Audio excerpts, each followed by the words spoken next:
দর্শক আজকে মুস্তাকিম একটা গজল শিখবে, এক দুই কলি গজল শেখানো হবে মুস্তাকিনে। আমি প্রথম বলবো, তাহলে তুমি বলো, ঠিক আছে তো? আল্লাহ তুমি দয়ার সাগর, রহমানুর রহিম, রহমানুর রহিম।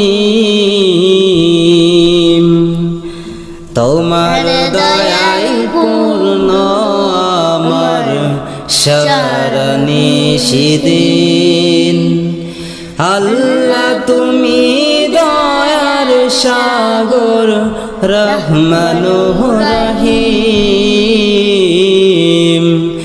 তোমার দয়ায় পূর্ণ আমার সারানিশিদিন।